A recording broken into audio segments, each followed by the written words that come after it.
सच्चा पुण्य क्या होता है। चंदनपुर राज्य में दीनानाथ नाम का एक सेठ रहता था। एक समय ऐसा था जब उसके पास धन वैभव की कोई कमी नहीं थी। उसने अपने जीवन में बहुत से पुण्य कार्य किए थे। गरीबों को भोजन कराया, अनाथ बच्चों के लिए अनाथ आश्रम बनवाया, गायों के लिए गौशाला बनवाई और कई धर्म के काम किए। लेकिन समय के साथ उसका सारा धन समाप्त हो गया और वह निर्धन हो गया। अब हालत यह थी कि उसके पास 2 वक्त की रोटी भी मुश्किल से जुटती थी। एक दिन उसकी पत्नी बाजार से लौट रही थी। तभी उसने सुना कि राजा विक्रमादित्य के सैनिक ऐलान कर रहे हैं, सुनो सुनो, राजा का आदेश है कि जिसने भी अपने जीवन में कोई पुण्य किया हो वह राज दरबार में आकर अपने पुण्य बताए, बदले में उसे उचित इनाम दिया जाएगा। यह सुनकर सेठानी बहुत खुश हुई। वह तुरंत घर आई और अपने पति से बोली, सुनिए जी, हमने तो जीवन में बहुत पुण्य किए हैं। आप कल ही राज दरबार जाइए और अपने पुण्य बताइए, राजा आपको अवश्य धन देंगे। दीनानाथ ने भी सोचा, हाँ, मैंने तो इतने पुण्य किए हैं कि गिनते गिनते समय लग जाएगा। अगले दिन वह राज दरबार जाने के लिए निकल पड़ा। दोपहर का समय था, तेज धूप पड़ रही थी। चलते चलते उसे प्यास लगी और वह एक तालाब के पास रुक गया। उसने पानी पिया और एक पेड़ की छाया में बैठकर आराम करने लगा। उसके पास खाने के लिए कुछ रोटियां थीं। जैसे ही वह खाने लगा तभी वहां एक कुतिया अपने 4-5 छोटे छोटे बच्चों के साथ आई। वह कुतिया प्रेम से उसकी ओर देखने लगी और अपनी पूंछ हिलाने लगी। दीनानाथ समझ गया कि वह भूखी है। उसने सोचा, शायद इसे रोटी की खुशबू आ गई है। उसने 2 रोटियां निकालकर कुतिया को दे दी।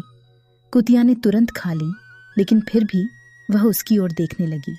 तब दीनानाथ ने सोचा, इसके छोटे छोटे बच्चे भी हैं, ये भी भूखे होंगे, सिर्फ 2 रोटियों से इसका पेट नहीं भरेगा।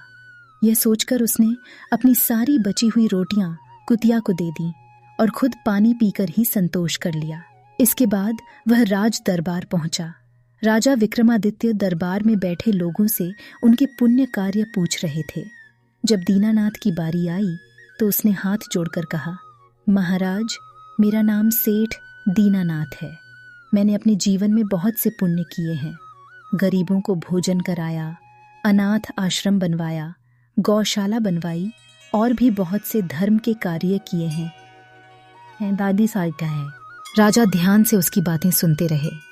जब दीनानाथ अपनी सारी बातें बता चुका तब उसने पूछा, महाराज, अब मुझे क्या फल मिलेगा? राजा ने शांत स्वर में कहा, सेठ दीनानाथ, तुम्हारे इन सभी पुण्य कार्यों का मेरे पास कोई फल नहीं है। यह सुनकर दीनानाथ चौंक गया। उसने कहा, महाराज, मैंने इतने बड़े बड़े पुण्य किए फिर भी उनका कोई फल नहीं। राजा ने कहा, यदि तुमने कोई और पुण्य किया हो तो बताओ। दीनानाथ निराश होकर जाने लगा। तभी राजा ने उसे रोकते हुए कहा, सेठ जी, आज सुबह आपने जो एक पुण्य किया वह तो आपने बताया ही नहीं।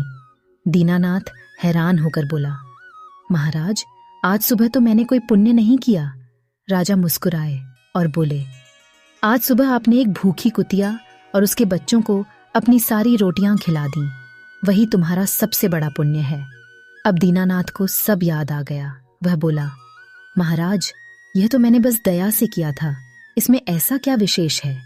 तब राजा ने समझाया, सेठ जी, आपने जो बड़े बड़े पुण्य पहले किए उनमें आपके मन में मैं की भावना थी कि मैंने यह किया, मैंने वह किया, इसलिए वे पुण्य निष्फल हो गए।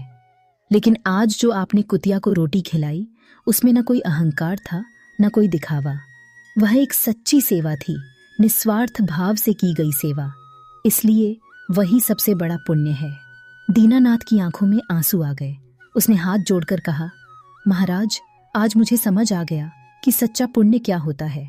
हमें कभी भी दान या सेवा का घमंड नहीं करना चाहिए और न ही उसे गिनाना चाहिए। राजा ने प्रसन्न होकर कहा, अब तुम जो चाहो वर मांग सकते हो।